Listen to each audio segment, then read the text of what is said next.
Hi family, this is Ali Smiling Talking. I'm so thankful for the support Mangoma. This is the brand new thing we got for you guys. Listen to it, please share.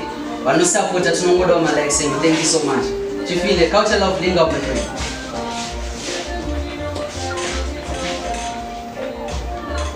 Oh my mind. What I like.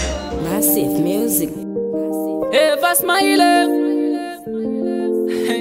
Masifila moyo wangu uri kuchema. Shunguze moyo wangu zoperera mugushaura. Ndova utaseiko ifura kanditorera.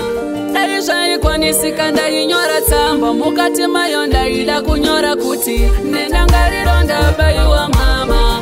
Nezvenyu ndinongogara ndichitaura. Ndakusuwe mama.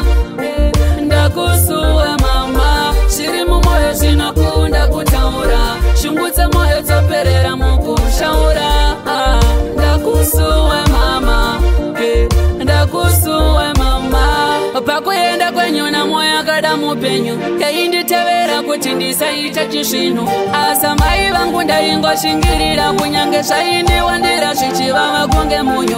Asi maiyo zvada kuvapo kwenyu. Ndaida muone kudadisa kwamwana wenyu. Zvisinei zvakaenda nepamwe upenyu. Kwaisava kuda kwamumwe kana kuti kwenyu. Ndangariyo ndabaiwa mama. Nezvenyu ndinongogara ndichitaura. Ndakusuwe mama. Ndakusuwe mama. Shiri mumoyo zvinokunda kutaura. Shungutse moyo dzoperera mukushaura.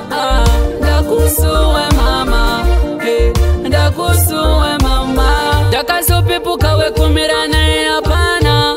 Semwana wenjiva ndaishama. Chakandinetsa airurira hapana. Kondaisiveiko manga maenda. Ndaingogara ndakaringa nzira. Ndichiti ndinomirira mai vachauyo.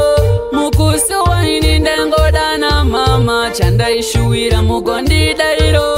Ndangariro ndabaiwa mama. Nezvenyu ndinongogara ndichitaura. Ndakusuwe mama. Ndakusuwe mama. Shiri mumoyo zvinokunda kutaura. Shungutse moyo dzoperera mukushaura. Ndakusuwe mama.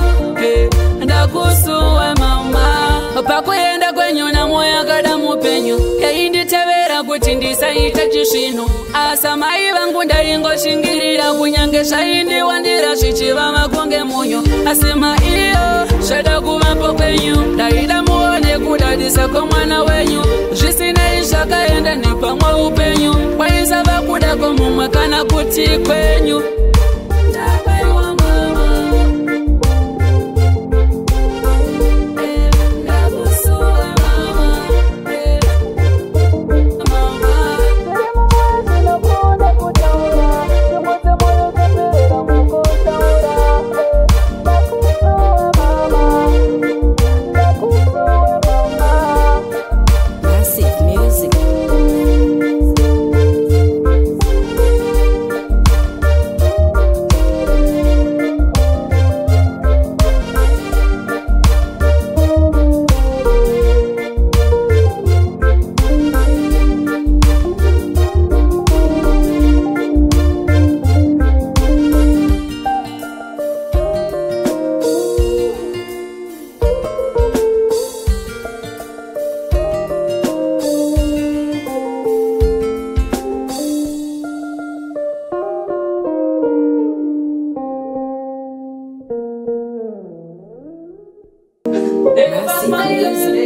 Thank you so much.